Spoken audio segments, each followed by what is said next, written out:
my friends. I'm delighted to be here, and I echo thanking those folks taking time out of your busy days, teachers and parents, to sit down and talk about how we're going to handle what we need to handle with our kids. I happen to be a big believer in Propel and the work that they do, because we share a very strong belief that I've had for a very long time, which is that being a parent or being a teacher is not just an art. You know, people come up to me and they say, I want to be a teacher because I love children. Well, that's probably half the battle. But special ed is not only an art, but a science. There's things you need to know about why kids do the things they do. And you can't really be effective helping a child unless you understand some of the reasons for his behavior.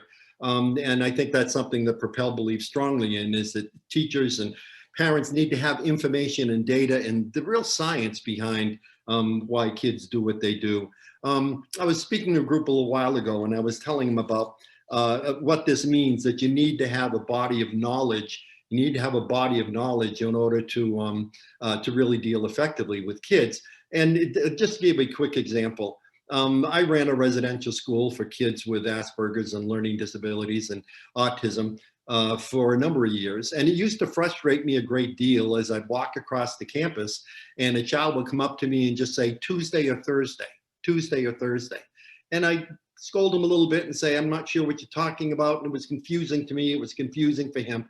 And then one day I was reading that many kids with Asperger's syndrome have what's called magical thinking.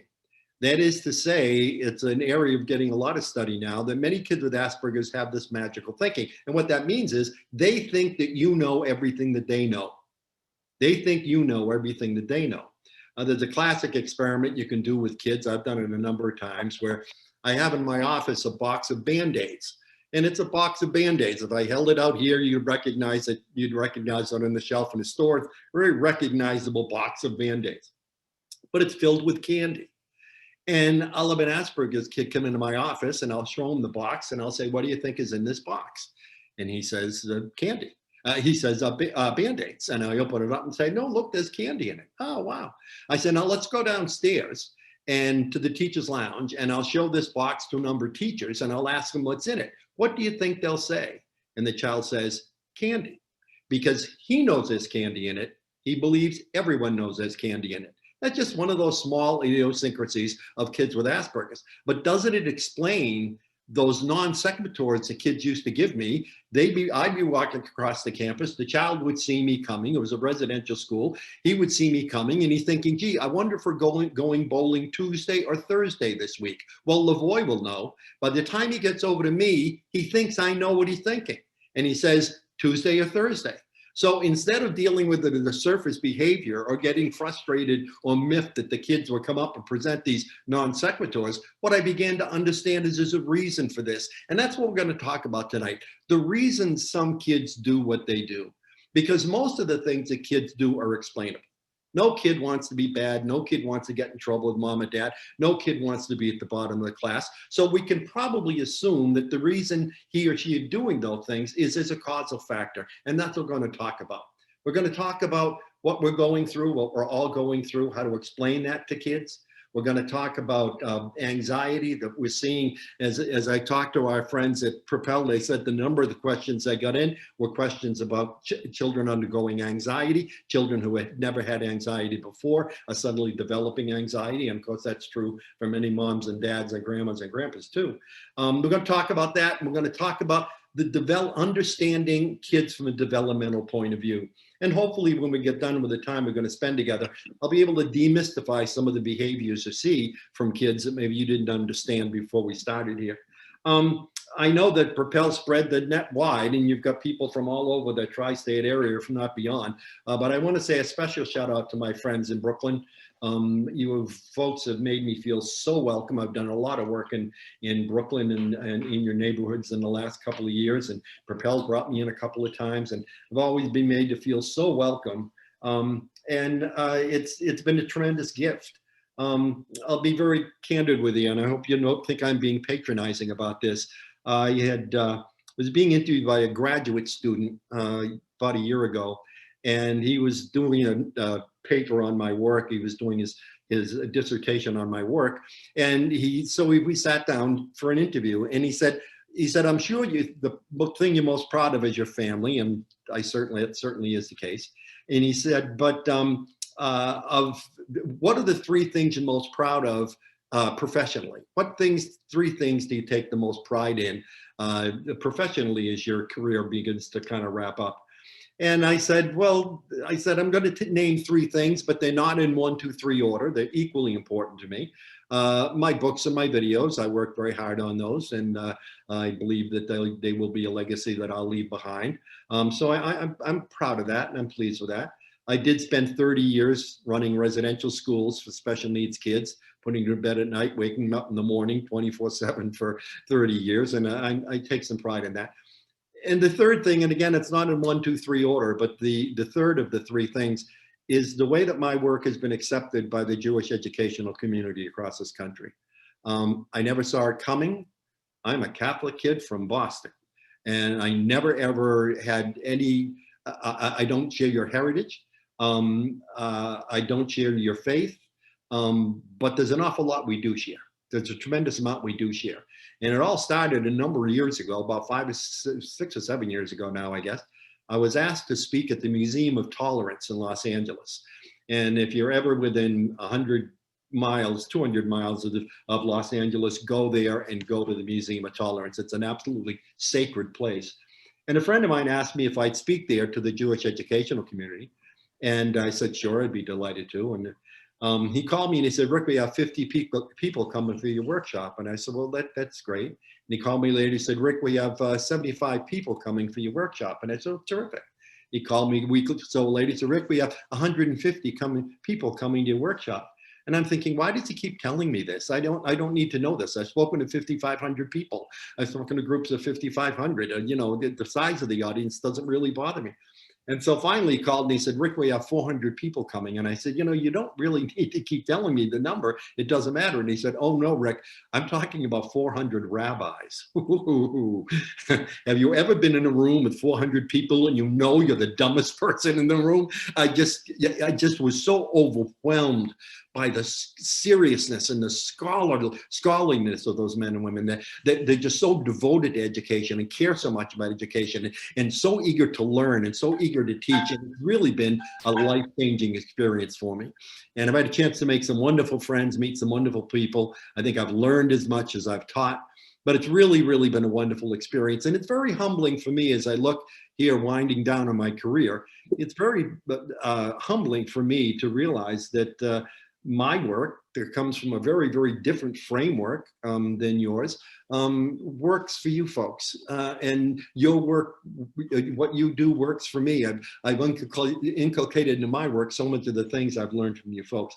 And it appears that we have 3 or 4 things in common, 3 or 4 things that the Jewish educational heritage believes in, that I strongly believe in. First of all, I've been saying for years, and you've been saying for centuries, that if the child can't learn the way we teach, we have to teach the way that he learns. It's our job to meet the kid halfway. It's not the child's job to adjust to us. It's our job to adjust to the child. So if the child can't learn the way we teach, we have to teach the way that he learns and make the adjustments necessary in order to reach that particular child.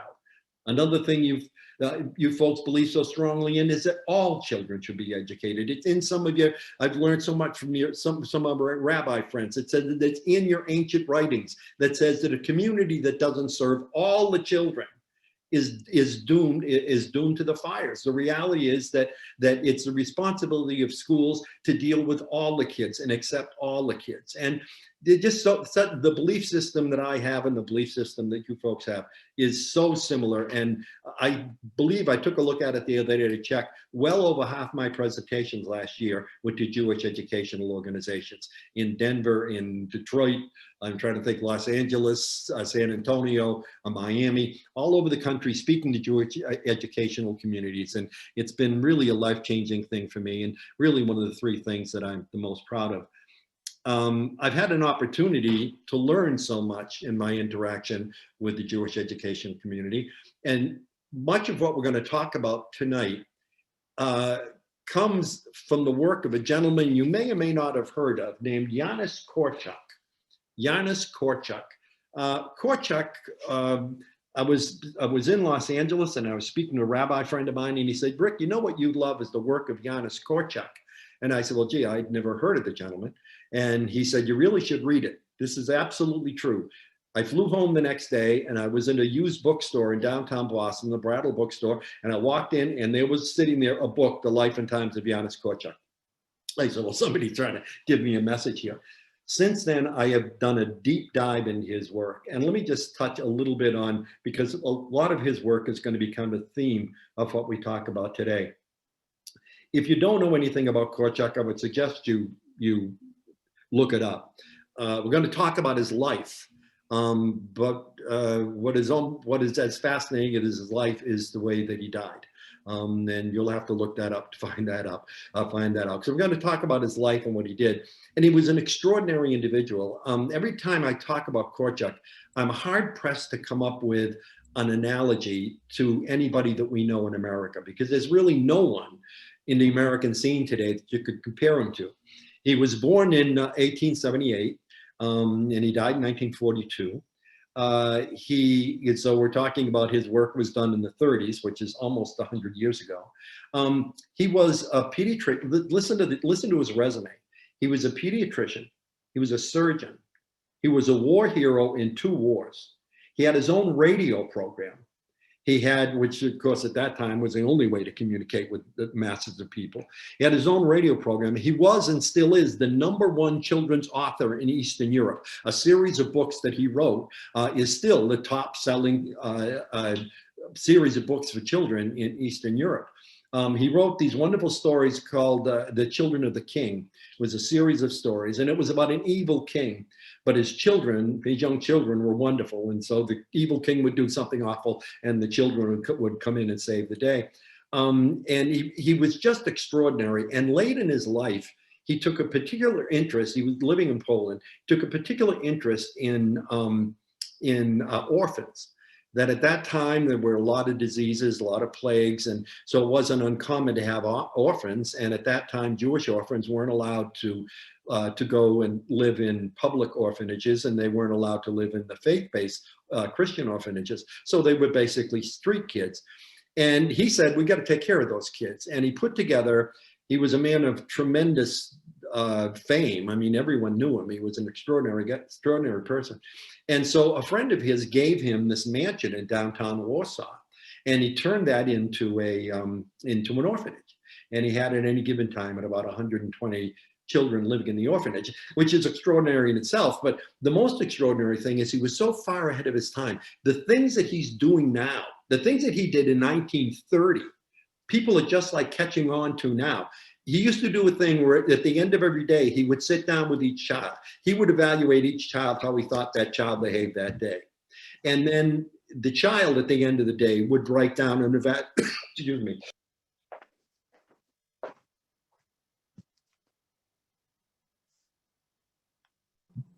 You're on mute, Mr. Lavoie.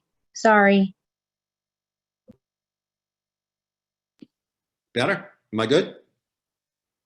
Am I good? Yes, perfect. Thanks. Oh, good. Sorry. So anyway, the child at the end of the day would evaluate himself for the day, and the counsel would evaluate him, write how he thought the child behaved that day, and they'd sit down and compare notes at the end of the day and see if they agreed and discuss the child's behavior. I read a journal article the other day where somebody came up with that brand new idea and was trying to sell it. Korczak was doing it almost 100 years ago. The orphanage had their own constitution. They had their own laws. They had their own newspaper that they used to sell in the streets. They had a court. They had a children's court. He believed so strongly in the dignity of kids that they had a children's court. If you did something wrong, if you were a child and did something wrong, you weren't punished or reprimanded by the adults. You would go the next day before the children's court, and they would decide what the consequence should be. And the reason he did that is he had such faith in the innate goodness of kids and the innate sense of justice that kids had. In a couple of his books, he talks about there was one little boy who broke into the kitchen one night at the orphanage and ate 25 donuts, broke in and stole and ate 25 donuts. And he went to court the next day, and all the children are sitting there in court, and the child's roommate stood up and he said, He went up and stole the donuts, ate them. He came back into our room. He threw up all night. I've never seen him so sick. He's been punished enough. He shouldn't get any more. And the court said, you're right. He's been punished enough. He won't do it again. Which is, I mean, that's almost Solomon-like in terms of its wisdom. Even the adults could be brought up on charges. Korchak, who was the director of the program, jokingly one day, he heard a little girl coming. He hid in the closet. And when the little girl came, he jumped out of the closet to scare her. Now, he did it as a joke, but it really frightened the little girl. And she brought him up on charges the next day. And he was told by the court he had to apologize to her. So he came up with all these incredible ideas. He was so far ahead of his time. But the best part of his writing was he cared so much about the dignity of these kids. His favorite quote, and this quote is going to run through everything we do tonight. One of my favorite quotes of his is that children are not the people of tomorrow. They're people today.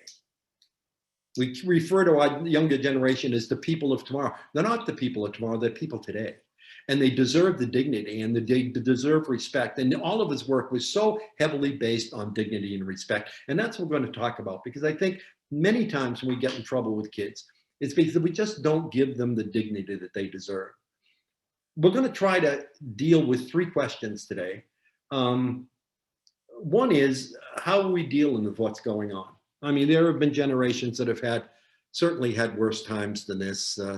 What the minorities and Jews and other minorities went through in World War II was beyond anyone's ability to comprehend. The Londoners living in the subways in London for weeks and weeks and months at a time with the bombings, and every generation has a burden to carry, and I guess this is ours. And we all need to decide how to deal with it. Let me just give you one little piece of advice that I've run across. It's been very helpful for me. A great friend of mine is a gentleman named Bob Brooks, Dr. Robert Brooks. He works at the Harvard Medical School. A brilliant guy and a great, great friend. And he introduced me a little while ago to what's called the Stockdale paradox. And let me tell you what this means. There was a gentleman, he was an admiral in the Navy, or he's an admiral in the Navy now. He wasn't at the time this happened, but he was kidnapped. He was an American seaman, and he was kidnapped by the Vietnamese. And he was held in a Vietnamese prison for 7 years, which is about as long, even longer than John McCain.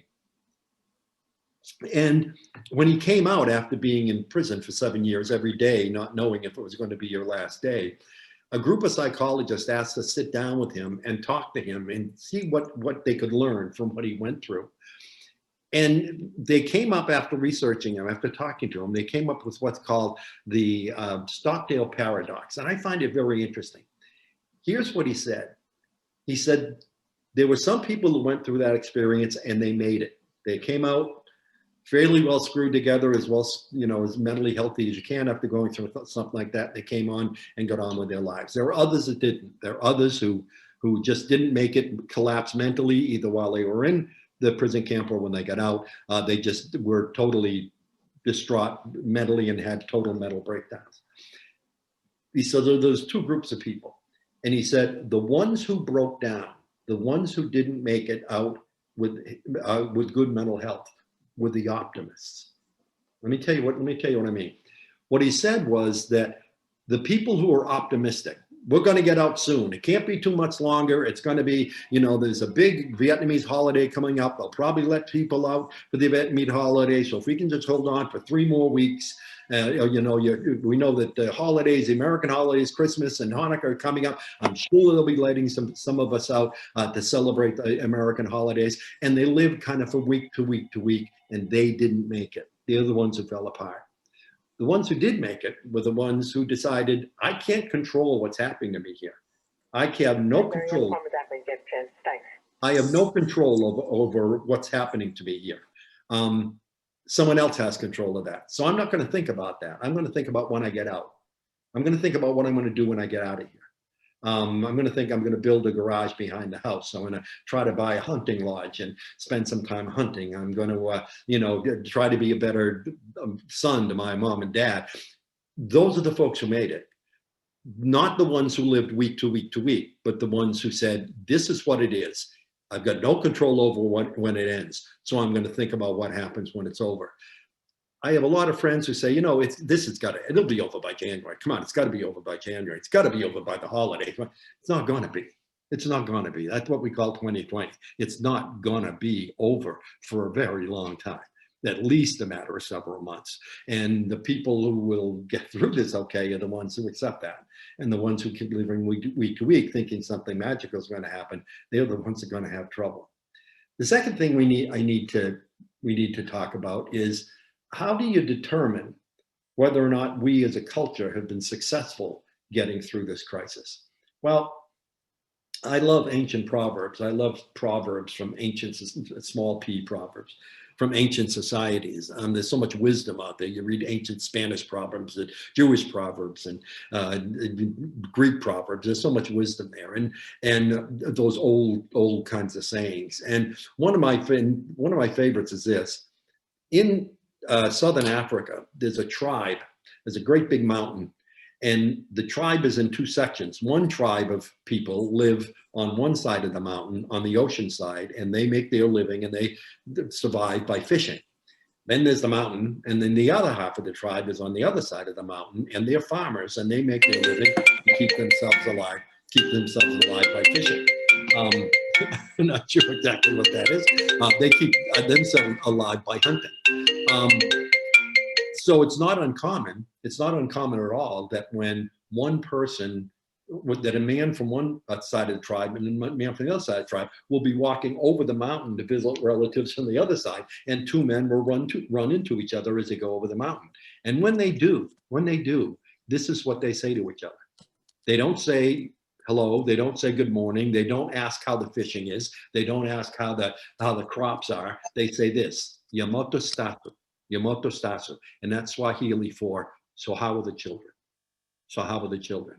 In their ancient wisdom, they understand that if the children in a community are okay, if the children are safe, then the community is going to be okay. If you have laws and rules to protect the children, if you have a way of living a lifestyle that celebrates and in effect worship children, all the other stuff will take care of itself. The other stuff will take care of itself. So I think we need to ask ourselves to see how successful we are going through this is quite simply, so how are the children? How are the children? And we're going to ask ourselves that question as we go through this. I've done a lot of work on this. I've read a number of wonderful books on the children of Katrina, children who went through those terrible, terrible crises, that losing their home. I mean, they talk about this little boy who lost every member of his family and his home literally overnight, and went from living in New Orleans to living in Houston overnight without knowing anybody. Imagine the stress that kid is under. And so there's a lot of work being done on kids under stress. And what we keep finding is, and I feel this way anyway, so I think it's good, is when you get in trouble in a situation, particularly involving kids, you get back to basics. Dr. Seuss said, sometimes complicated questions have very simple answers. Instead of coming up with some kind of new psychology to deal with kids as we go through this, maybe what we need to do is go back to our roots, go back to what we know works with kids, go back to what we know is successful with kids and what we've been successful at before. Maybe that's what we need to do.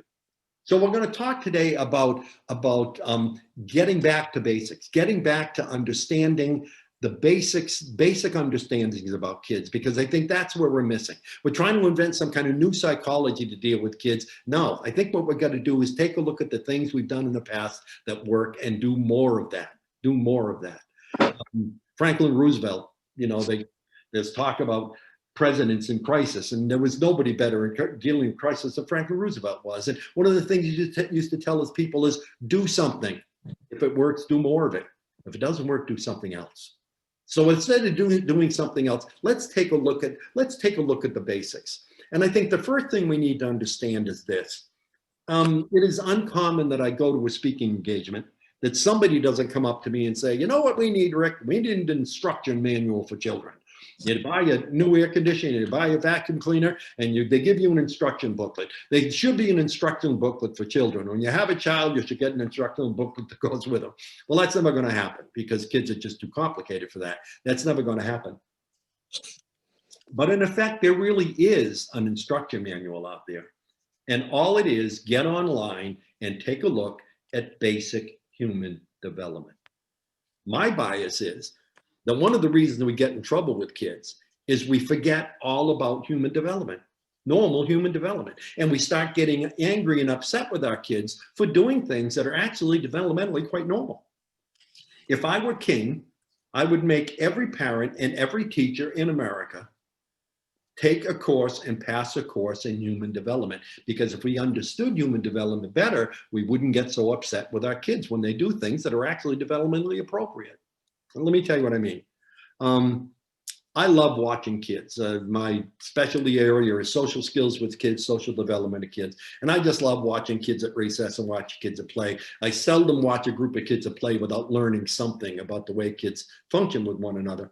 And last summer before last, I guess, my wife and I went to the beach. We live here on Cape Cod. And we went to the beach and we're sitting there enjoying ourselves. And suddenly this young mother shows up with probably 9 kids, ages 3 to 11.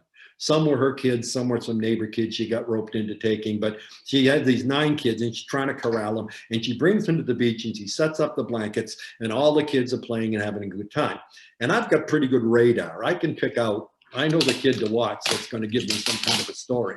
And so I look and there's this one little guy. I mean, I don't mean to diagnose at the beach, but I mean, this kid obviously had some kind of attention problems and he was having the best time. He was running around and very, very active, maybe more active than he should have been. So I said, I'm going to keep an eye on that guy. Well, after a while, he goes over to his mother and he says, Mom, can I have a dry towel? My towel's all wet and covered with mud. She said, how did your towel get wet? How did it get wet? She said, well, I was building a sandcastle and I filled the towel with mud and now it's all crummy and I can't, can I have a dry towel? She said, now you listen to me. I'm going to give you this towel. It's our last dry towel. It's your sister's towel. Do not get it wet. Do you understand me? Do not get it wet. Okay, Mommy, I won't. So he takes the towel, he wraps himself with the towel and he sits down in the blanket. After a while, he gets up and starts walking around. And I'm thinking, this cannot end well. He starts walking around and after a while, he's walking the beach all wrapped in the towel. Then he starts walking in the water. Gets about up to his ankles, gets about up to his knees, gets about up to his waist. But the whole time he's got his arms up like this, trying to keep the towel dry, keep the towel out of the water, dutifully trying to keep the towel dry. He's got the towel wrapped around him. He's got his arms up like this. He's in about waist deep water. Somebody throws him a Frisbee. He reaches for the Frisbee, lets go of the towel falls in the water. Now the towel's wet. He picks it up, wrings it out, brings it up, and sheepishly goes up to his mother. I got the towel wet. You got the towel wet? Why did you leave the blanket? Why did you walk on the beach? Why did you go in the water? Why did you drop it? Why did you drop in the water? Why did you let go of the towel? And she's going on and on and on. And I'm sitting there and I'm thinking, I could solve this riddle in 3 words. I could solve this problem in 3 words. Why did he leave the blanket? Why did he go toward the water? Why did he let go of the towel and fall in the water? Why? Because he's 5. Because he's 5. That's it. That's the answer, because he's 5. You see, 5-year-olds don't have what's called consequential thought. You and I have consequential thought. You and I know that if you have something you want to keep dry, the closer you get that to water, the better chance it's going to get wet. I got my glass of water very far away from my computer here because I want to keep the computer dry. And I know in order to keep that dry, I want to keep anything wet away from it. That's consequential thought. 5-year-olds don't have consequential thought. That doesn't develop till about 8 years old. And if she really understood human development, she would understand, why did he leave the towel? Why did he go in the water? Why did he leave the blanket? Why did he drop the towel? Why? Because he's 5. Because he's 5. And if we really understood human development, child development particularly, we wouldn't find ourselves in so much trouble with kids. I'll give you another example. Those of us with adolescents, our kids are grown and gone now, but those of you with adolescents, what couple of things do we get furious at adolescents about? What do we get angry with adolescents about? All they want to do is eat and sleep. Yeah, you want to sleep until noontime, then you get up and eat the house out of house and home. Yeah, all you do is eat and sleep. All you do is eat and sleep. Okay, let's take a look at that through a developmental lens. The second largest growth spurt in the human body is adolescence. You can gain 30 pounds and grow 6 inches in the period of a year.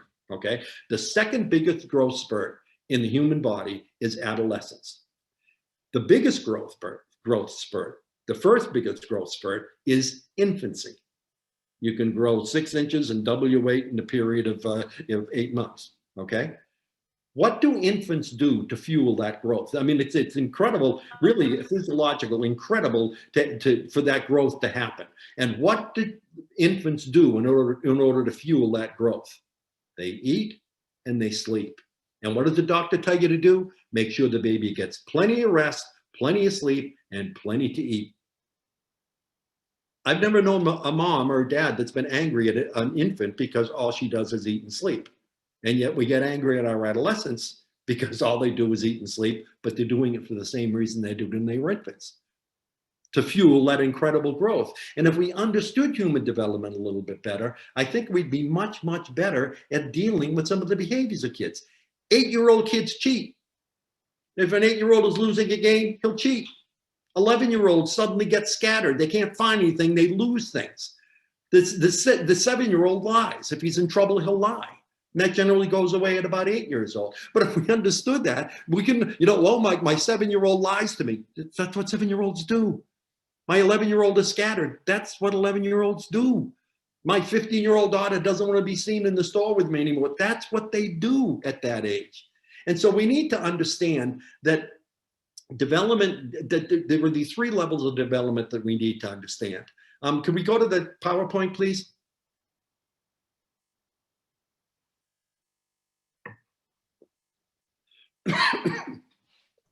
Yes, we're going to get the PowerPoint up. Excuse me.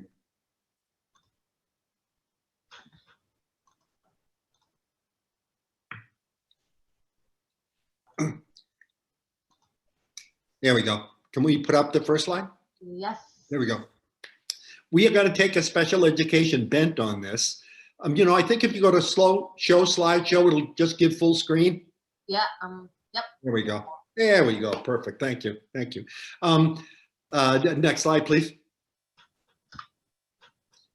There's going to be a special ed bent to this because everything I do is a special ed bent. But under a concept called universal design, what we're realizing is much of the stuff we do for for special ed kids works for regular ed kids anyway. But there will be a special education bent to this because that's where I'm screwed together. And for those of you in the audience who are special ed teachers, you know, and I know that there are a lot of misconceptions about those of us in special ed. Finish the sentence for me. You go to a family wedding. You bump into your Aunt Ruth. You haven't seen Aunt Ruth for a while. Aunt Ruth's daughter's up to you and says, "Hi, honey, how are you?" You say, "I'm fine, Aunt Ruth, how are you?" And she said, "Well, I'm okay. Little lumbago on my shoulder, but I'm all right." And she says, "No, I'm sorry, honey. Which one are you?" And you say, "I'm Hannah, Aunt Rose. I'm Sarah's daughter." "Oh, yes, Hannah. And what do you do for a living, honey?" And you say, I'm an educator." "Oh, you're a school teacher. Isn't that sweet? And what grade do you teach?" And you say, "Well, I'm teaching a grade. I'm in special ed. I deal with handicapped kids." And Aunt Rose says, "Finish the sentence for me, please." "Oh, you must have so much." Slide, please. Patience. There we go. "You must have so much." Slide. Sorry, 1 second. It's not working. Give me 1 second here.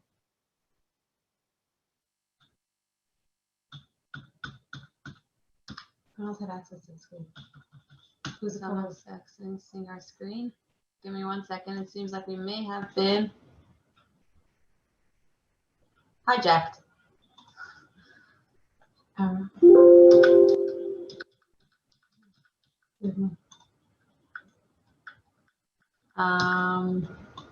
Let's remove GH.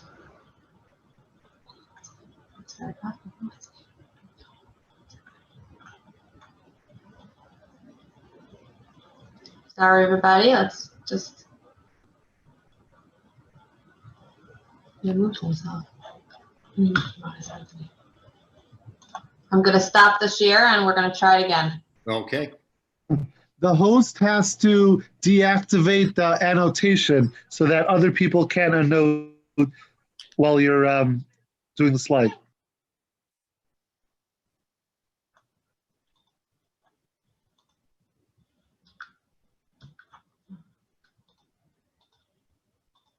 Okay. There we go. But that's so much patience. One of the great misconceptions about those of us in special ed, way to go, ladies. One of the great misconceptions about those of us in special ed is that we're patient. It's got nothing to do with patience. In fact, I don't like the phrase special ed because it implies that I'm special and you're not, or my kids are special. How are we doing here? Okay. The reality is this is the difference between regular ed and special ed, okay? I often hear my colleagues in regular education say this. Slide, please. The squeaky wheel gets the grease. Oh, he's doing it for attention. The squeaky wheel gets the grease. What we're trained to understand in special ed is this. Slide, please.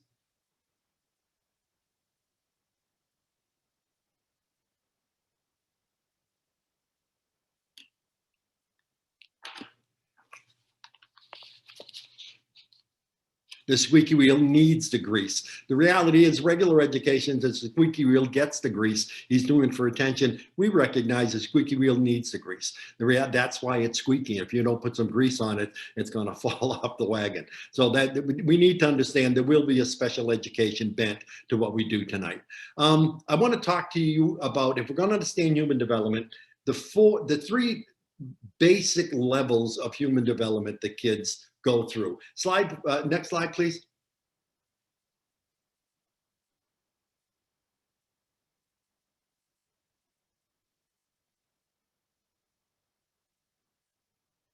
Okay, there we go. Child development, school age 5 to 10. The most important thing to remember about children from 5 to 10 is simply this. These kids go to school for a living. That's their job. School is the most important thing in their lives because not only, particularly frankly, in communities that cherish education, the reality is that not only does your child go to school for a living, that's a job, it's his entire identity. Think about it. You're walking through your neighborhood, you bump into a 9-year-old kid you haven't seen for a while. What's the first thing you say to him? Hi, Adam. What? How's school? Now, you might be with his dad for an hour before you think to ask his dad how things are at work. In our culture, we don't identify adults with what they do for a living, but we very clearly identify kids with what they do for a living. So the thing to keep in mind with a child from 5 to 10, if he's having difficulty in school, if he's struggling in school, if he doesn't have friends in school, that impacts his entire identity. It impacts the way he feels about you, the way he feels about his siblings, the way he feels about grandma and grandpa, the way he feels about life. That kids in developmental age of 5 to 10 go to school for a living. That's their full-time thing. It's their entire identity. The next stage, slide please. There we go. The next stage is the middle years, 10 to 14. The important thing to remember about kids from 10 to 14 is that they are what we call managed by the moment. Kids from 10 to 14 have no past, they have no future. They live in the moment. And whatever is going on with that child at that moment to him is the most important event in the history of humankind. They have no reflection on what's behind or what's ahead. They totally live in the moment. So when Sarah says to you, my best friend's angry at me, my life is over, she means her life is over. She's got no perspective on, by the time you get into adolescence, 15, 16, you begin to develop some perspective. But when the child is 10 to 14 years old and managed by the moment, they get very upset about very small things or things that certainly do seem small to you, but to them, it's huge. The next stage is adolescence, 15 to 18. Let me give you this piece of advice for free. You'll be much more effective at raising your adolescent if and when you come to understand that you cannot win. Once you realize you can't win, everything gets really easy. I'll tell you what I mean. You're a mom. You're with your 14-year-old daughter at the local shopping mall, and you run into a group of your daughter's friends. Okay? There are 2 mistakes you can make at this juncture, mom. 2 mistakes you can make. One mistake is to ignore her friends. Ignore her friends, big mistake. The first mistake is to talk to her friends. Do it again. First mistake is to ignore her friends. Not talk to her friends, big mistake. The second mistake is to talk to her friends, big mistake. You got to realize no matter what you do, you're going to be considered wrong. That's what adolescence is all about. And that's because adolescence is a 24-hour-a-day, 7-day-a-week battle to not be embarrassed. The entire key to adolescence is every adolescent gets up in the morning and his prayer is, please don't let me be embarrassed today. And once you realize that adolescent, his greatest fear is being embarrassed. So many of the things they do that never made sense to you will make sense. I used to have a sign hanging on my wall that said, at any given moment, any teenager would prefer to be viewed as a bad kid than a dumb kid. At any given moment, any teenager would prefer to be viewed as bad than dumb. So you're the basketball coach. You got all the kids sitting in the bleachers after practice, and they're waiting for the bell to ring. And you look at your watch and say, hey, we have 10 more minutes. We have 10 more minutes. David, Adam, come on down. I want you to demonstrate that passing drill we learned yesterday. Come on down. I want you to demonstrate that drill. And as David comes off the stands, he slaps some other kid in the back of the head. You need to automatically think, why did he do that? Why did he hit the other kid? Why? Because he couldn't do the drill.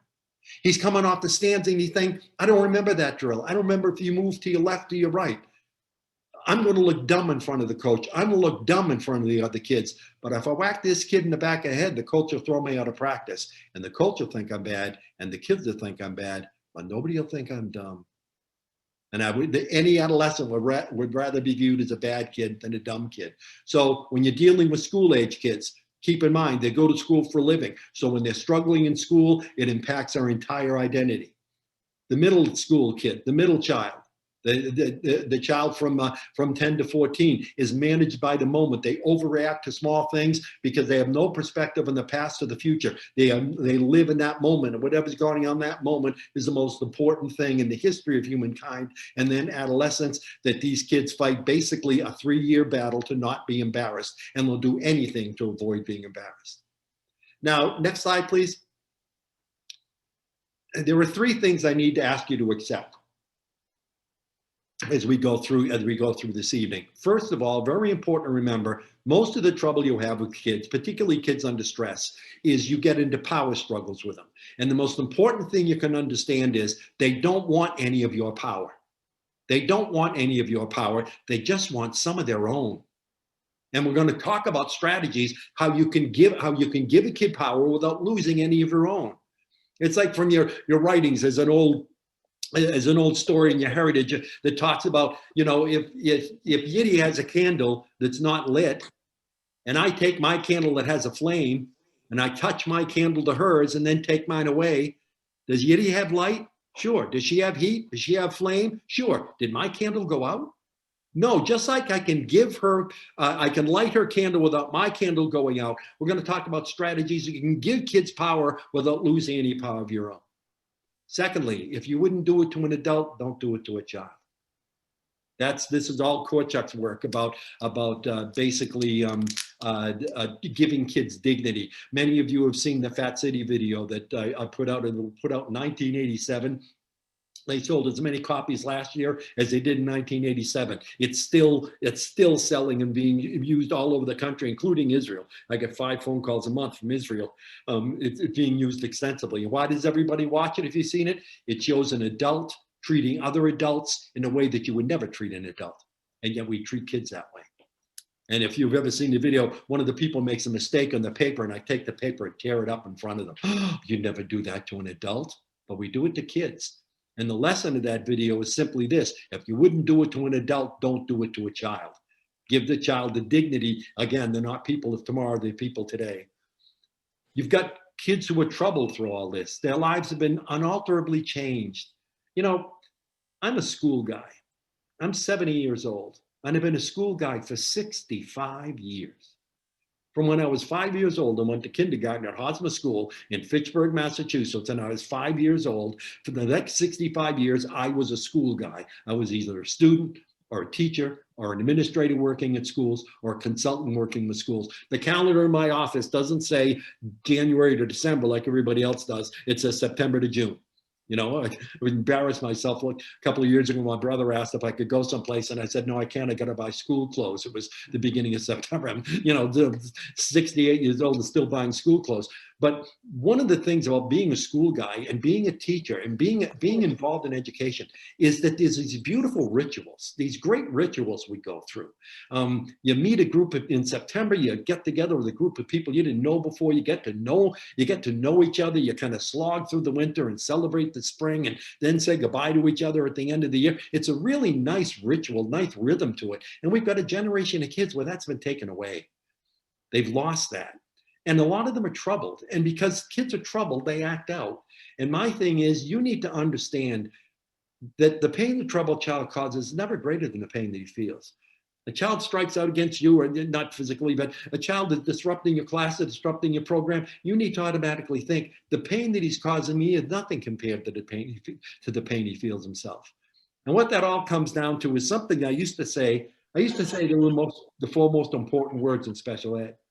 Then I said, no, they're really the four most important words in education. Now I'm not sure they're the four most important words in human relations. And if we could all understand the lesson of these four words, I think we'd have a much more peaceful world. Next slide, please. It's simply this. The four crucial words when dealing with troubled kids is the understanding that hurt people hurt people. One of the unfortunate aspects of the human condition is when a person is in pain, he tends to strike out and hurt other people. Hurt people hurt people. So if you've got somebody in your life who's hurting you, you can take two approaches to that. You can get really angry because he's hurting you, or you could say, well, he's hurting me because he's in pain. And maybe the solution to this is, instead of getting angry that he's hurting me, what can I do to reduce his pain in some way so he'll no longer feel the need to hurt me? Hurt people hurt people. This person is hurting me because he's in pain. I've got two choices. I can get angry about that and seek revenge, or I can say, well, he's hurting me because he's in pain. How can I relieve his pain in some way so he won't feel the need to hurt me anymore? We're going to ask you to buy in to those axioms as we go through these things. Next slide, please. We're going to talk about dealing with kids' behavior. And again, this is way back to basics. This is not a behavior modification presentation. I don't believe in behavior modification. No, I don't believe in behavior modification. One more, there we go. I don't believe in behavior modification for most kids most of the time. I think the behaviorists have had their 15 minutes, and we know a lot more about kids than we did in the 70s when behaviorism was created. So I think we can have some better and more useful strategies. But we do need to remember some of the things that the behaviorists taught us.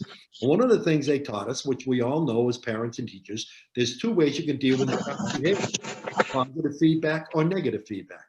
Positive feedback is praise, reward, recognition. Negative feedback is punishment or taking something away. We all know that. What we forget sometimes is a child's response to positive and negative feedback, and that is this. Slide, please. Next slide. There we go. Nope, one back. There we go. Positive feedback changes behavior. Negative feedback only stops behavior.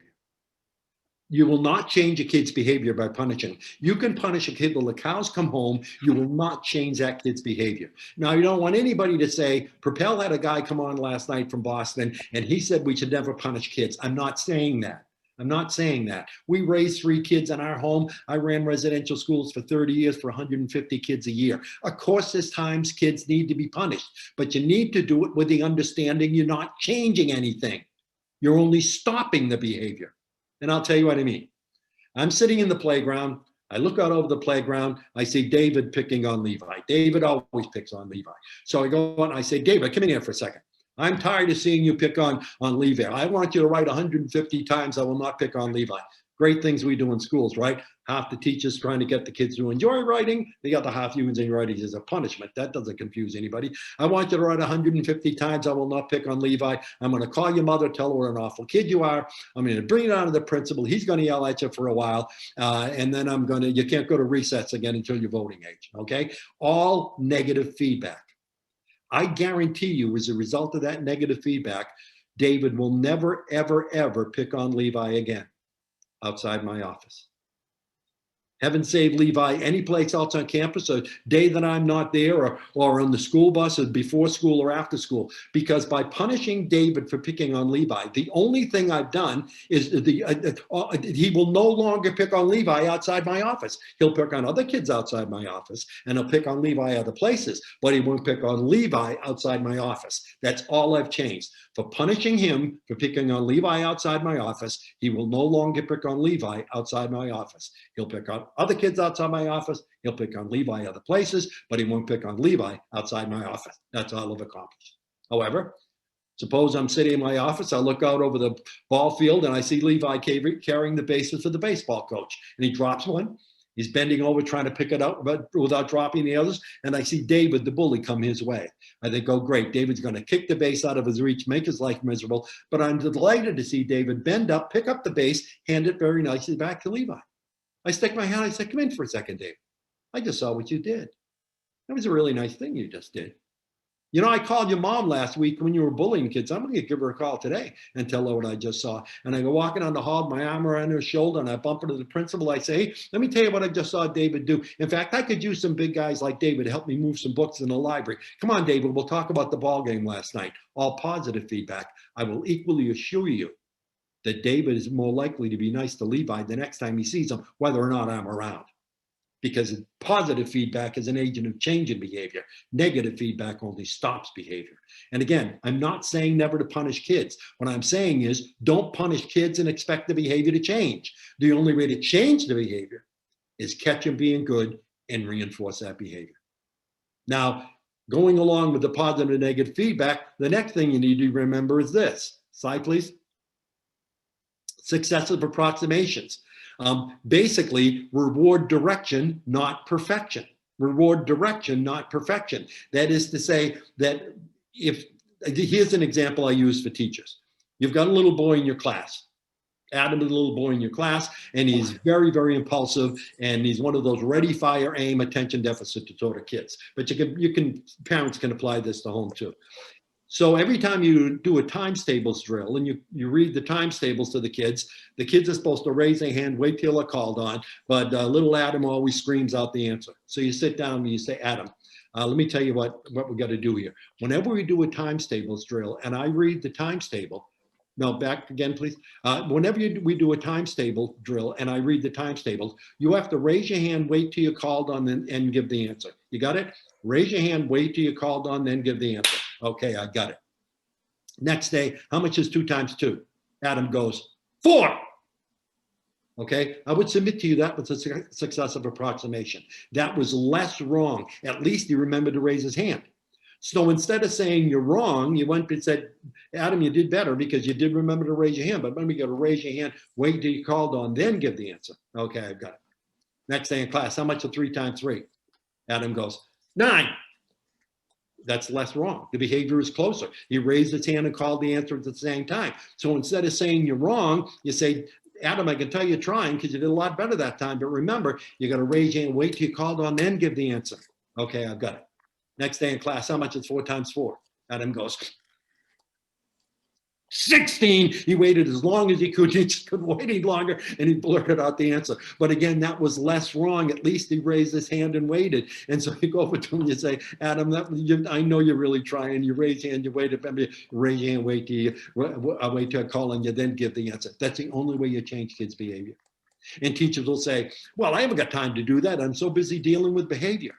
That's like the farmer who says, I don't have time to build a fence. I'm so busy chasing the cows. Well, if you build a fence, you won't have to chase the cows so much. So successive approximations, reward direction, not perfection. Don't wait till the behavior is absolutely perfect before you give it some kind of recognition or reward. The reality is that your job is to, if the child interrupts you 10 times every time you're on the phone, the first time he interrupts you only 8 times, you need to reinforce that. You need to reinforce it. And if you're saying, well, I'm not going to reinforce it, it's still wrong. If there's one thing you get from tonight, if you forget everything we do tonight except this, please remember this. Any behavior that's reinforced will be repeated. Any behavior that you reinforce will be repeated. I remember being at a shopping mall one time and seeing this little boy in the ground having a temper tantrum. I want a toy, I want a toy. And he's kicking his feet up, lying on the ground. The mother takes the toy and gives it to him. He looks at me and she says, he does this every time. Well, of course he does. It works. Why wouldn't he do it every time? You are reinforcing that behavior. Every time he has a tantrum, you reinforce him by giving him a toy. And any behavior you reinforce will be repeated. So if the kid is interrupting you 10 times in the phone, the first time he interrupts you only 8 times, you still need to reinforce that if you want it to be repeated. Okay, next slide, please. We're going to go through this quickly. We've had a couple of technical glitches, so I would not be surprised if I go a little bit over time here, but that's all good. I got nothing to do with it. I got no place to go. The top 10 reasons why punishment is ineffective. And again, I will say, maybe not for the last time, I'm not saying never to punish kids. I'm saying it generally doesn't work. And these are the top 10 reasons why it doesn't work. Slide, please. Reason? Yeah, right. They've been punished enough. If you're a 3rd or 4th grade teacher, lady, you couldn't invent punishments these kids haven't seen. They've tortured his puppy and they've starved them and they've done everything they can to get him to behave, and it's not working. So a lot of times we find kids who struggle a lot, punishment doesn't mean anything to them anymore. So reason number one, punishment doesn't work, is they've been punished enough. Slide, please. Reason number 2, if you think about it, punishment doesn't eliminate the behavior, it only represses it. By punishing David for bullying Levi in front of my office, he just won't bully Levi in front of my office anymore. He'll just bully him someplace else. So I haven't eliminated the behavior. I merely repressed it. Next slide, please. Number 3, why punishment doesn't work. Punishment doesn't model the desired behavior. Think about that. By punishing David for picking on Levi, what am I teaching David? I'm teaching David, this is what I don't want you to do. I'm giving him no information on what I do want him to do. I'm basically teaching a negative. I'm going to teach you today what I don't want you to do to Levi. What a foolish way to teach. I'm not teaching him what I want him to do. I'm just teaching him what I don't want him to do. Would anyone teach math that way? Class, today's lesson is 5 times 5 is not 30. Everyone together, 5 times 5 is not 30. Of course, that would be a foolish way to teach math, but that's what we do when we're punishing kids. We're not telling them what we want them to do. We're giving no information or data on what we want them to do. We're teaching them what we don't want them to do. I think we can do better than that. Next slide, please. Punishment models the aggression and the abuse of power. I do a lot of work on bullying. And I've studied bullying for about 30 or 40 years now. And a lot of things we thought were true about bullies in the 70s, we realize now aren't true. But one thing that I learned in the 70s and is still true today is simply this: bully at home, victim at school. Victim at home, bully at school. A kid who was a bully in one setting, in the community or at school or at home, chances are very, very good he's being bullied someplace else in his life. So the little boy is constantly bullied by his brothers at home. He goes to school. The way kids look at it is, okay, I get bullied all the time at home. Now it's my turn to be a bully, and I'm going to pick on the little kids who are smaller and younger than me in school. So if you're constantly punishing kids at home or at school, please don't be surprised if that kid doesn't become a bully someplace else, because you're modeling aggression and the use and abuse of power. I remember being in a shopping mall one time, and I saw this young father, maybe 30 years old, and he had 2 little boys, like 5 and 7. And the 7-year-old was pushing the 5-year-old and hip checking the 5-year-old and really giving the 5-year-old a hard time. Finally, the father got tired of it, and he turned to the 7-year-old and went crack and slapped him across the face. And he said, "That'll teach you to hit your little brother." You bet it will, genius. That's the smartest thing you said all day. That will teach him to hit his little brother. I get frustrated with you, I hit you. You get frustrated with your brother, you hit your brother, and the cycle of violence continues. You're right. That will teach him to hit his little brother. Next slide, please. When kids get punished, particularly when they get punished in front of their peers or their siblings, it's so anxiety producing for them that they generally think what they get punished for anyway. They lose the message. Punishment is such a devastating thing for a kid. They generally lose the message, and so you really haven't gotten much done because the kid's forgotten what he got punished for. Slide, please. This is important. The research done at Johns Hopkins shows very clearly that kids associate punishment with the punisher. So if you punish David at school, he's going to go home and say, I got punished today. The teacher punished me today. What'd you do wrong? I don't remember, but the teacher punished me. They'll remember, if you look back on your life, people who punished you, you remember people who punished you, but you don't remember why you were punished. Because kids associate punishment with the punisher, not with the offending behavior. Next slide, please. Punishment doesn't transfer to generalize to other settings. This is so important to understand. You're a mom, you're doing some work in your kitchen, and your little 4-year-old daughter is playing in the driveway. She runs out into the street. You go out and you grab her by the arm and you swat her in the bottom and don't you ever run out in the street again. That is very bad. I want you to go to bed right now and I don't want to see you till supper time. And you give her negative feedback or punishment for running out in the street. Okay, fine. I will guarantee you she will never run out in the street from your driveway again. But when you go to visit grandma and she's playing in grandma's driveway, she's very likely to run out in the street. Because the research shows pretty clearly the punishment doesn't generalize to other settings. She's learned to not run out from your driveway. She hasn't learned not to run out from driveways when you punish her. However, same scene, you're the mom, 4-year-old playing in the driveway, you stick your head out once in a while and say, honey, you're being such a good girl. Thanks for staying in the driveway. It's such a big help for mommy. I really, really appreciate it. Maybe we'll have an extra story tonight before you go to bed. And you give positive feedback for staying in the driveway, the chances are very good that you'll stay in the driveway at your house and when you visit grandma. Next slide, please. Now, if you're listening to this and saying, well, this guy is full of beans because I punish my kids all the time and they behave for me. Well, first of all, if you're punishing them all the time, they're not behaving for you because you have to keep doing it. But secondly, punishment is only effective as long as the threat of punishment exists. So suppose I drive too fast. I'm not proud of that, but I just do. I'm a fast driver, and I shouldn't be because I'm getting old, but I'm a fast driver. And suppose I'm driving down from Boston down into Cape Cod, and I'm 75 in it down Route 3, and I come up over the crest of the hill, and I look, and there's a Massachusetts state trooper parked by the side of the road. What do? Slow down. And the reason I slow down is I realize I have a moral imperative to know. I slow down because I don't want to get a ticket.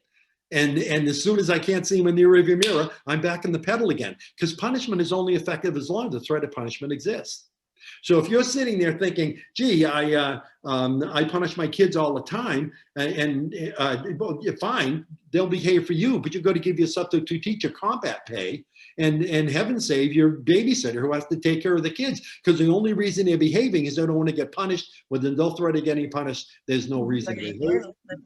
Slide, please. Next slide, please. She's too busy typing. This is sad. This is sad. What we found in the research is that kids who are punished all the time lose their ability to control, monitor, and evaluate their own behavior. One of the primary things you want to do in managing a kid's behavior is get him to the point that he can control and evaluate his own behavior. If kids get punished all the time, they lose that ability. And I'll tell you what I mean. I've dealt with a lot of kids who get punished too much at home. And I'll say to them, were you good last weekend? No, I got punished 3 times. Or I'll say, were you good last weekend? Yeah, I didn't get punished once.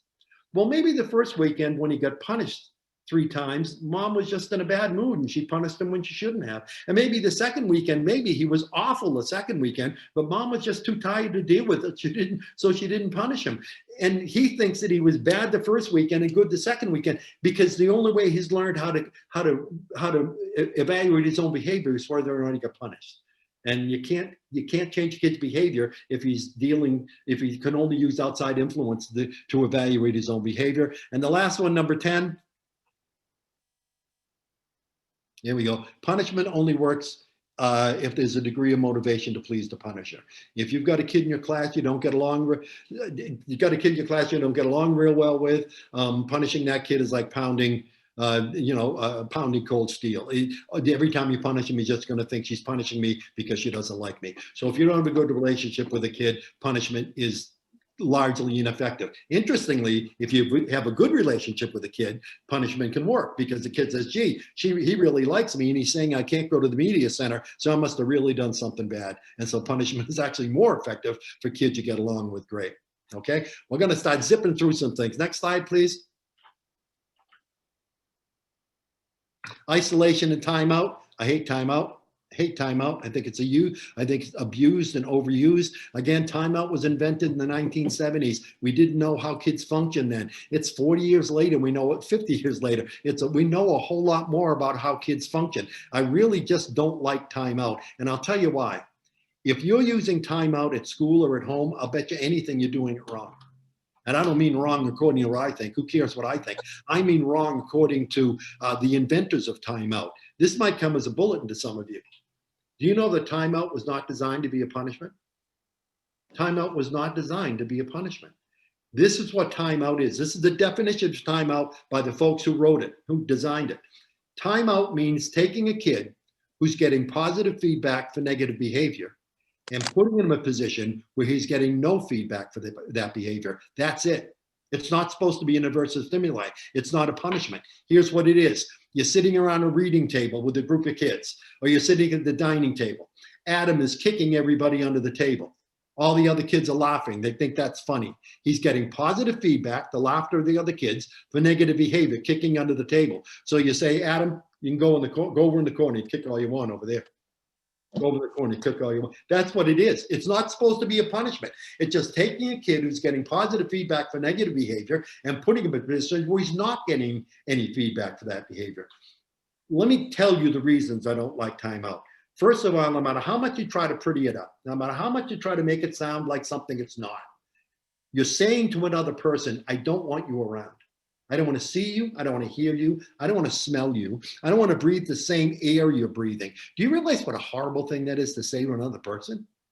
How long could you keep your marriage alive if every time you got angry at your husband or your wife, you'd say, okay, that's it. Go in the other room. Go in the other room right now. It's really, we talk about giving kids dignity. What an undignified thing that is to say to another person, I don't want you around. And the other reasons I don't like it is, again, the way that we do it. Timeout, those who've been around as long as I have, do you remember what the rule used to be for timeout? How long a timeout was? The people who invented timeout did some research. And they found a 2-year-old can stand about 2 minutes of timeout, a 3-year-old 3 minutes, a 4-year-old 4 minutes, a 5-year-old 5 minutes. So the rule of thumb became if you time out a 7-year-old, he's out for 7 minutes. Basically that's about what psychologists say a kid can really, it can tolerate. It's 1 minute per year. There are some school systems that are timing kids out for 2 or 3 hours at a time. They passed a law in the Commonwealth of Massachusetts, where I live, that said, if you time a kid out in a public school, you time him out for more than a half hour, that's not a timeout, it's an in-house suspension, and you need to report it to the state. And if you time a kid out for more than 3 hours, There's a lot of closing. the state won't reimburse you for that. The state won't reimburse you for that. They won't pay you for that day because you give this kid no educational services. You pulled him out of class at 9 o'clock and you had him outside the principal's office until noontime. You shouldn't get reimbursed by the taxpayers of the Commonwealth of Massachusetts. Timeout's supposed to be ba-ba-ba-bing, in and out. If you're married to timeout, you can't live without it. Let me give you some clues to do it. First of all, the timeout space should be non-reinforcing. It should be a place, it's not a dungeon, but it should be a place where there's no toys, there's no arts and crafts, there's nothing to do. You're really going there for reflection. The second thing, if it's going to work, and again, I don't recommend timeout, but if it's part of the way you look at the world, if you're going to use timeout, one warning, that's it. Adam, stop behaving. Please put that down or you're going to go to timeout. If he doesn't put it down, you put him in timeout. No negotiation. No, okay, I'll be good, I'll be good. No, you give him one warning, then he goes to timeout. The timeout should really only be a few minutes long.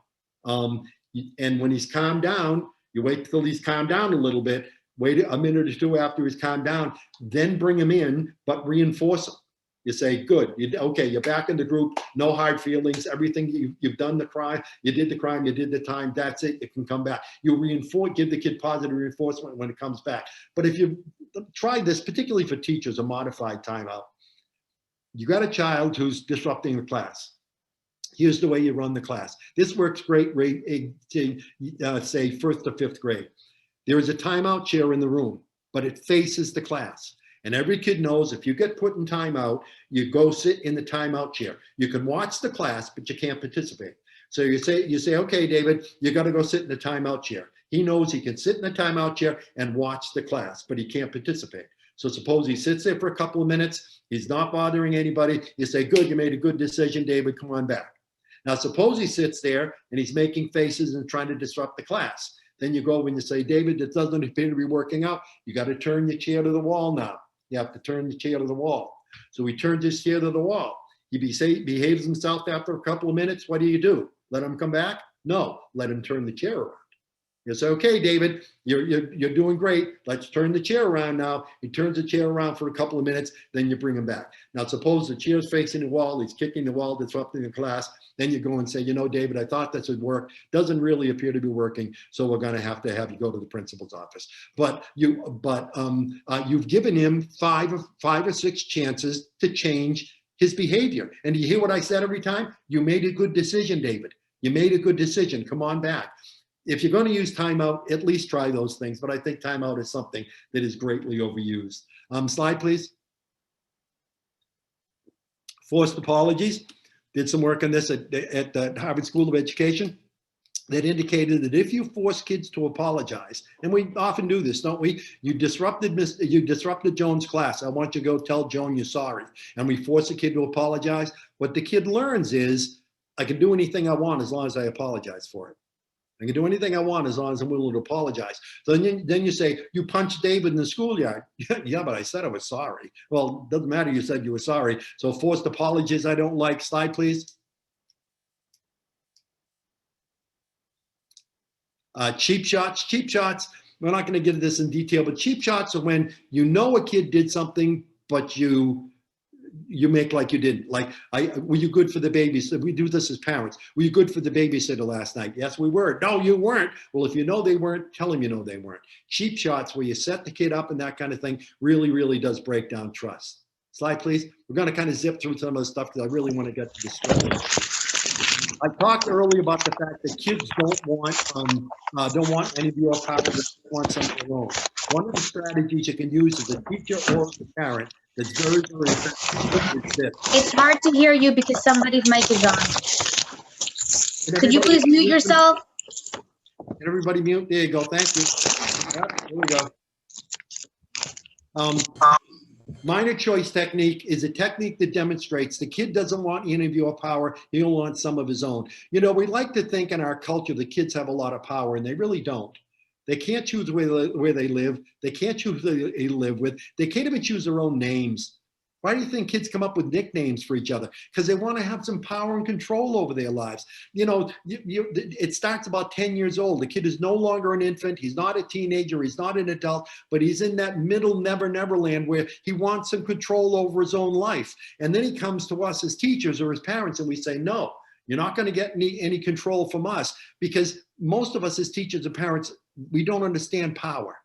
We view power as this great big amorphic ball in the classroom or at home, and we need all that power in order to run the place. And as soon as a kid takes a piece of power off the ball, then I've lost power. No, that's not it. That's not the way power works. You can give kids power without losing any of your own power, because they don't want any of yours. They just want some of their own. And it's as simple as something like this. Johnny's my argumentative kid in my class. And he argues every time I ask him to do an assignment, he argues. I want him to write a 100-word composition about a dog. As soon as I say that, he's going to argue. That's how he gets power. I don't worry about my dog. I worry about my cat. I don't want to write 100 words. I feel like writing 200 words. So what you do is you head it off by minor choice technique. It's as simple as this. John, I want you to write a 100-word composition for me about your dog. Do you want to use yellow paper or blue paper? Blue paper, fine. What do I care what kind of paper he uses? But by giving him that minor choice, it gives him the sense he's got some power. I want you to write a composition for me about your dog. David, do you want to do it at the library table or over there at your seat? Just by giving the kid that minor choice, it gives him a sense he's got some power, and it ends the power struggle. You can do this at home. You got to do your chores today, Mike. You got to get chores done before you go out. Do you want to clean the garage first or after you do the kitchen? In other words, giving him that minor choice gives him the sense he's got some power. Next slide, please. Collective punishments versus collective rewards. If you've got a kid in your class or a kid in your family who's disruptive, many times you use collective punishments, punishing all the children for what Adam did wrong, punishing the entire class for what Adam did wrong in class. You'll change the dynamics by using collective rewards. Hey, everybody, look at the great job that David did on his math. He really works hard, and look at the great job he did. In fact, David, I'm so happy with the great job you did in math. We're going to watch the rest of that video that the kids wanted to see, and you actually give collective rewards instead of collective punishments. I spoke just 2 days ago to through the Zoom in Brooklyn to a Head Start program, and I talked about this suggestion, and I got this beautiful email from a teacher, said she'd never done it before. There was a kid who was in trouble in class all the time. As soon as he did something well, she rewarded the whole class. She said for the first time, the kids were accepting of him and approving of him and no longer isolating him just by using that strategy once or twice. Slide, please. Now let's skip over that because I overplanned as usual. Go ahead, next one. Okay, yeah, earn a chance to take a chance. I'm not a big believer in beliefs in reward systems. If you know my work and you've seen my book, I don't believe in reward systems. But one neat way to break a kid of a reward system, a kid who always wants rewards, one great way to break it is basically do what's called earn a chance to take a chance. And here's how that goes. Instead of, if you get your homework done 3 days in a row, I'll take you to the cafeteria for a treat. It goes like this. If you get your homework done 3 days in a row, we can go to the gymnasium, you can shoot 5 baskets. If you make 3 out of 5, we'll go for a treat. In other words, doing your homework doesn't get you a reward. Doing your homework gets you a chance to get a reward. And you'll find that it really does break the back of the kid who says, what'll I get if I do this? What'll I get if I do this? Okay, one more, and because I do definitely want to get into stress. One more. Yeah, okay, and then we'll actually, you know, after this, ladies, I'll just go full screen. We'll take that off, take this off. I have to get them. Getting a commitment from a kid. Here's a great, kids, again, the power thing. Kids won't always do what you want them to do, but they'll always generally do what they say they're going to do. So you've got a kid in your class, David, every day after class, goes running down the hallway when your class ends, knocking people over. You want to deal with it. Here's what you do. The next day when the kids are leaving, again, you can do this at home. You stop the kid, you stop David, you say, David, I want to ask you a question. You don't say it combatively, you say it very nicely. I want to ask you a question. When you leave here, are you going to walk or are you going to run? Are you going to walk or are you going to run? What's he going to say?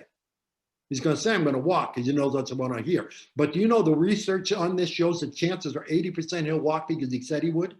Because he made the commitment to the behavior. Again, listen, I didn't tell him what to do. I asked him what he was going to do. Are you going to walk or are you going to run? He's, I'm going to walk. The research shows the chance of 80% he'll walk if he makes the commitment. The same research shows chances of only 20% he'll walk if you tell him to walk. So you've almost tripled your chances of getting him to walk by getting him to commit to the behavior. Okay, what I'd like you to do is go through slides till I tell you to stop, because I want to get into the stress stuff. Yeah, right there. Okay. No, back one, please. Okay.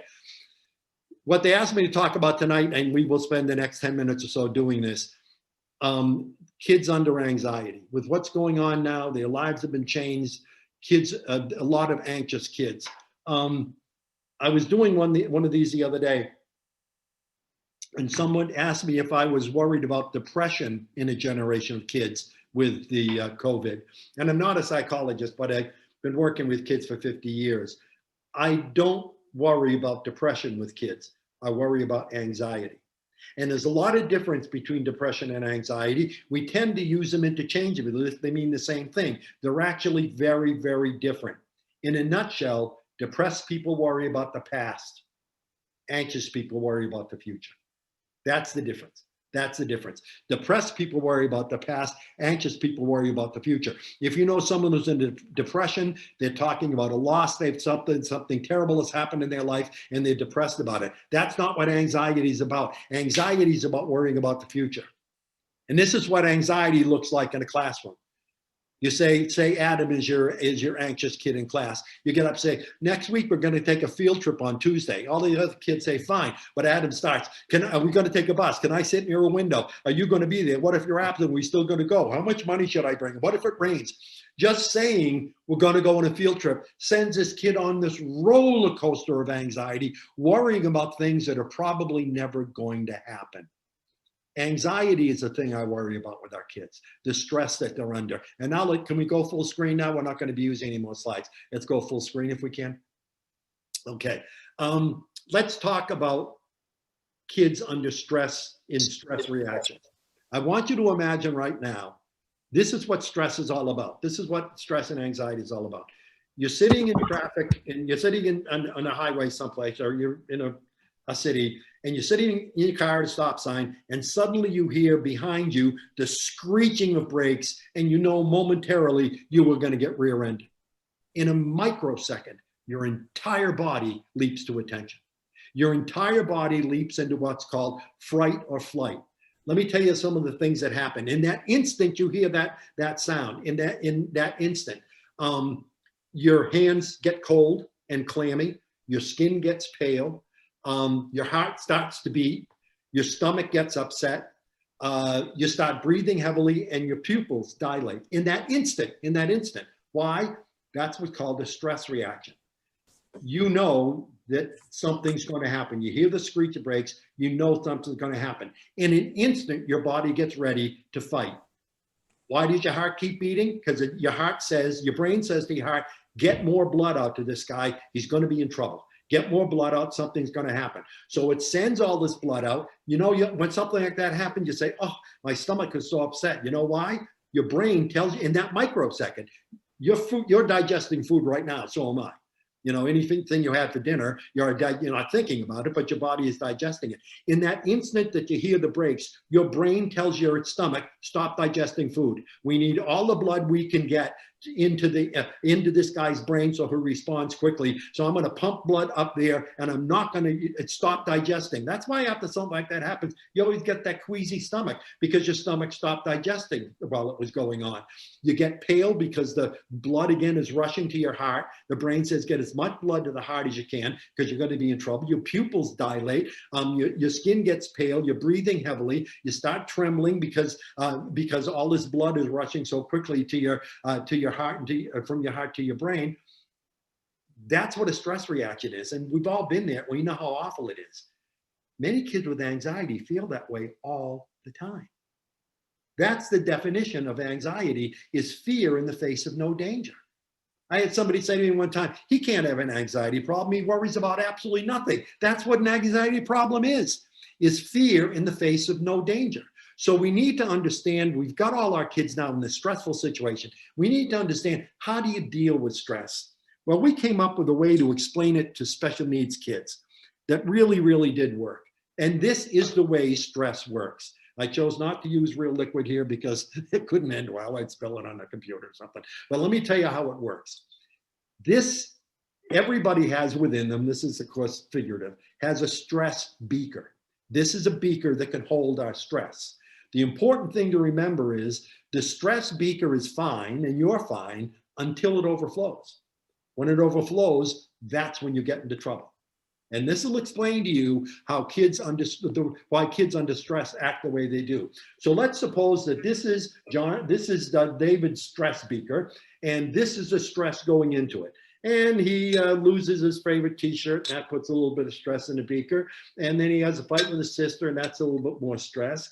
Then his grandpa gets ill, and he loves his grandpa, so that kind of puts a lot of stress in the beaker.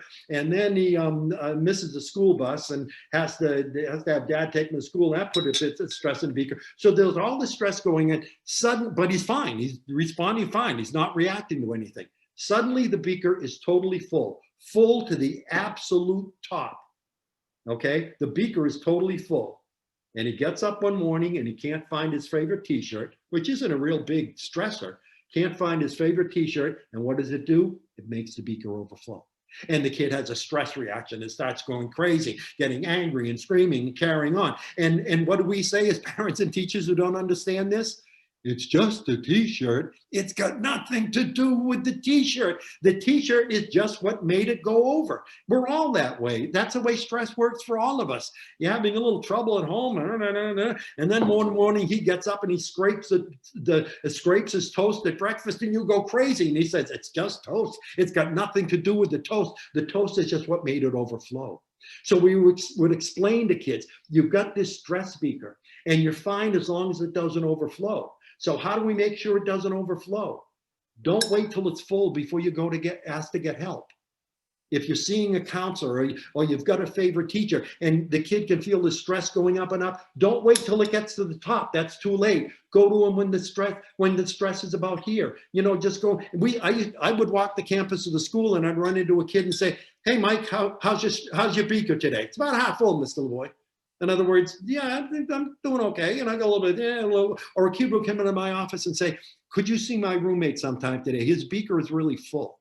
They used it as an example because, see, stress is a very difficult emotion for kids to explain. They can explain happy and sad and mad, but they can't explain stress. So what we do is the beaker, and that really is the way it works. The reason any of us go off the walls over something seemingly small is not because we're being difficult or overreacting. It's just that little thing that happened is what made it overflow. Because you can function as long as it's not overflowing. As soon as it gets to the top, that one little thing can make it overflow. Kids react different ways to stress. You might find that some of your kids are handling what's going on pretty well at home, and other kids aren't. Let me use an analogy for you. Some people, the way they're screwed together, are more vulnerable to stress than others. And I'll use this example. My brother's about my age. He's about my size. He has tremendous hay fever and allergies. I have absolutely none. We'll go someplace and we're walking through a field. All of a sudden he's sneezing and coughing and his eyes are watering and stuff. I'm fine. We're getting the same stimulus. I'm getting the same amount of pollen and stuff in my lungs as he is. We're both getting the identical stimulus, but our response to it is very different because he has allergies and I don't. That's the way it is in your family.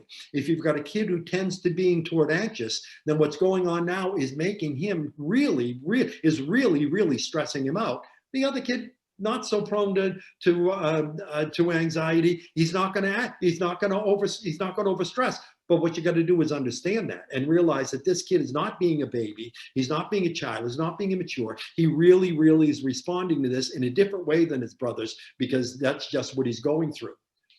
What do you do with kids under stress and kids with anxiety problems? I'm a big believer in check-ins. Check in with them in the morning, really find 2 minutes in the morning to check in with them. How you doing? How you feeling? How full is your beaker? How you feeling? And at the end of the day, check in. Those check-ins are good because he knows he'll take comfort in your check-in through the morning, and he knows you're going to check in with him in the evening. And I know it's tough. You got a bunch of kids in work, and I know that stuff, but you got to spend a couple of minutes just checking in with him. Let him know you're interested. Let him know you care. Listen. The problem with parents and teachers, and I know it's a big problem I have with the children in my life, is I think my job is to solve all their problems. Sometimes I just want you to listen. They don't want you to solve the problem. They just want you to listen. So I believe in check-ins. Kids under stress really act out in situations outside the home. But think about it again from a child's point of view. Kids basically have 5 needs that have to be met in order for them to function. Hunger, thirst, the ability to explore, the ability to rest, and the ability to get rid of waste products when they need to or want to. Okay, those are the 5 needs kids have: getting rid of waste, rest, exploring, thirst, and hunger. When the kid is home, he has all those at his disposal. If he's thirsty, goes to the refrigerator. He's hungry, goes to the cupboard. If he's tired, needs rest, he goes and lies down. If he has to go to the bathroom, he knows where the bathroom is and how to use it. So when he's home, he's got all these needs met. As soon as you take him outside the home and you go to the supermarket, suddenly those needs are threatened. And for the kid with an anxiety problem, it's a very, very threatening thing. very threatening thing. I don't know where the bathrooms are. What if I'm tired and I want to lay down? And then to adults, that seems strange, but to kids, it's very, very, very real that they feel this discomfort. And then the real irony about about our kids acting up in public places is, first of all, when you go to a public place, there are objectives for going there that are probably different from the kid.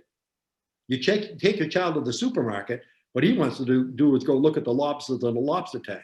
What you want to do is pick up a half gallon of 2% milk. So you've got totally conflicting objectives. So what you need to do is, before you get out of the car with the anxious kid, you need to say, you know what? I know you like to look at the lobsters and look at the magazines, but today we can't. Today you have to stay with me. We got to get a gallon of milk and drop it off at grandma's house, and then we got to home make dinner. So you explain to them before, you try to prevent the problem from occurring before it happens.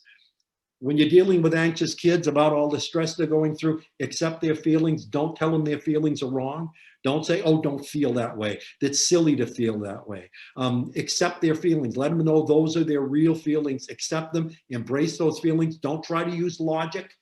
You know, a really anxious kid will say, I heard there was a big storm. You know, oh, the storm was in Kansas. We have nothing to worry about. Well, he's worried about it. And to say there's nothing more to worry about really kind of dismisses his dignity and his thought process. Don't try to change it with logic. Reward what I call brave behavior. If the kid does get on the school bus without a complaint, if he does go to grandma's and behave himself, reinforce that. Again, what we said, any behavior that's reinforced will be repeated. So reinforce the brave behavior. Physical stuff, when a kid is under stress, physical things, it will release that stress. But here's the big mistake people make. People say, go out and run around until you relieve your stress, or take this pillow and punch this pillow, or go shoot baskets until you're not stressed. The only way that works is if you give them a measurable thing to do. You know what would make you feel better? Go out and run twice around the block. So you give them a measurable thing to do. Why don't you go out and shoot baskets till you make 3 in a row, or shoot 20 baskets, or punch the pillow 15 times, but make whatever the physical activity is, make it observable so he knows beginning, middle, and end. Let's use another illustration here. When you're talking to the kid about the virus, about what's going on, first of all, frankly, and I'm not a big enemy of television, but I wouldn't pay a lot of, the news is so bad now that if you can avoid the kids being exposed to that, do that. But here's the mistake I think we make. Whenever we talk to kids about anything, patriotism, racism, sexuality, any of the important things we talk about, here's what we do. I think we make a mistake as parents. We don't like talking about it, first of all. So we want it to be over right away. So we have the talk. We're going to talk today about this, and we're never going to talk about it again. That's no way to do it. Here's a better analogy. This is your kid. This is how much information he can understand about COVID-19. This is you. You got a whole lot more information than he has, okay?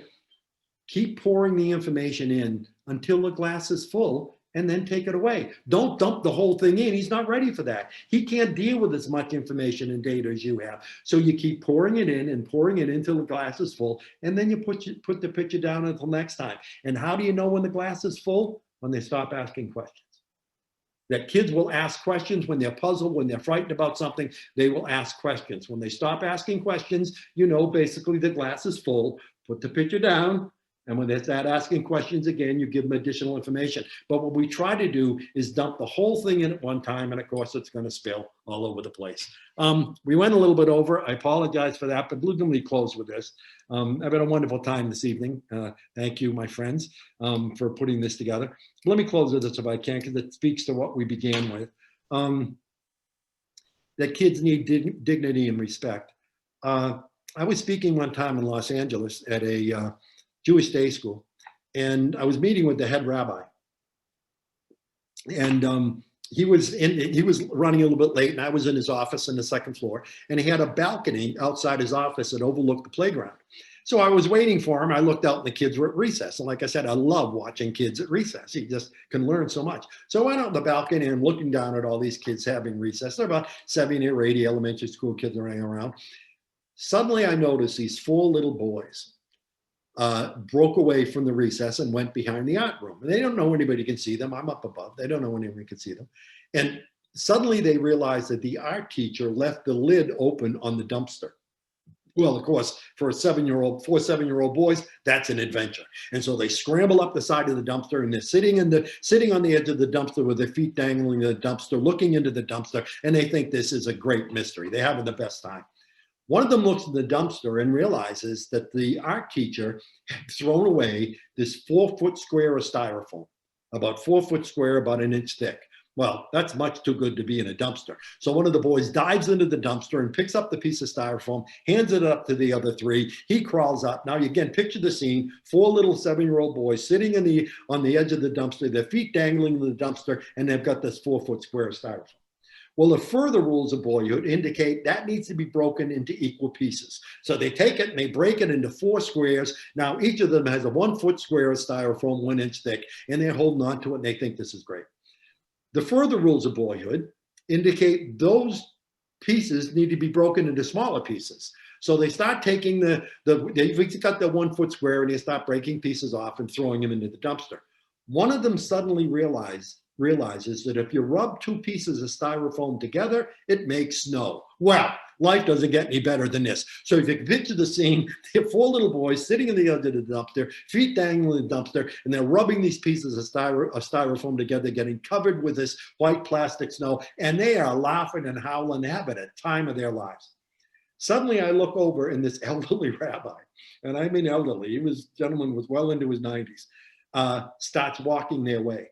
He sees what they're doing. He starts walking their way. Now, they don't see him yet. He's coming up behind them. So they're sitting there, and I'm up above, and they're rubbing it, get covered with snow, and they're laughing and having a great time. They don't see him coming. So he comes up, and he gets right behind him, and he just stands there. Doesn't say a word. Just puts I can picture it today, put his hands behind his back and just kind of rocking back and forth in his heels and doesn't say anything. Suddenly, one of the boys turns, the rabbi. And he nudges it next to the rabbi, nudges. And so the 4 of them, all of a sudden, their hands drop. They're sitting in the edge of the dumpster, their feet dangling in the dumpster. Their hands drop down their sides. They look into the dumpster. Their heads are down like this. Suddenly, like their heads were on pivots. The 4 of them went boom and looked over at the rabbi. And I thought, what is he going to say? What's he going to say? What would you say? What would I say? Honestly, what would you say? You know what that wonderful man said? You know what that wonderful, wise man said? He looked at him with the hands behind his back and walked back and forth in his heels and looked up at him and said, how much longer will you gentlemen be? How much longer will you gentlemen be? How perfect is that? How perfect is that? How many of us would have said, get out of the dumpster, brush off your clothes? They were doing nothing wrong. They were being 7 years old. They were doing what I would have done at 7, what any of you gentlemen would have done at 7 years old. They were just being 7. And I love that story because it showed so much wisdom and so much respect for the dignity of those kids and the dignity of their childhood. There was no need to punish. There was no need to reprimand. There was no need to scold. There was no need even to stop the activity. And the wonderful thing he came up with is, how much will you gentlemen be? How much longer will you gentlemen be? In other words, you're not doing anything wrong and continuing. There's no interruption here. That's beautiful. That's beautiful. And that's one of the things I think that I have in common with your heritage and your culture is a deep, deep, deep respect for childhood. Children really are the future. I mean, they really are. And I think we will be judged at the end of all this. We will be judged as a country and as a people and as a community by how we took care of the kids during all this. We've all got our needs. We've all got our problems. We've all got our anxieties. But the question always is, so how are the children? So how are the children? And those of you who are responsible for taking care of the children need to understand that they are under unusual stress. They're going to act in different ways, but not really strange ways. If you understand human development and you understand how kids develop, I could have told you how kids are going to react to this. Their whole life has been turned upside down. The rhythm of their life has been taken away from them. How will they respond? They're going to respond by acting out. They're going to respond by misbehaving. What do they need from us? They need us to listen. They need us to understand. They need us to give them only the information they need to have. And they need us to say to them, we're okay. We're going to take care of this. Don't you worry about this. This is on us. With the adults, we'll take care of you. And from everything I know and all the time I spent in Brooklyn, including visiting our son and his family in Sunset Park, your community will do it right. It's so, so important. I can't think of anything more important. And I hope tonight helped. Thanks so much. Thank you. Thank you so much. Thank you so much. Thank All you. the ladies out there, Thank please you. You're the man. You're the man. Thank you very much. Thank Really you. appreciate it. Have them more often. Thank you so much. So Okay, much. Thank you. I'm signing off, but I Thank think you that- so I think much. Thank that you. I think Propel's got some things to say there. I'm Thank you. signing off. Take care. One second. One question. Which book for human development would you recommend for everybody? You know what?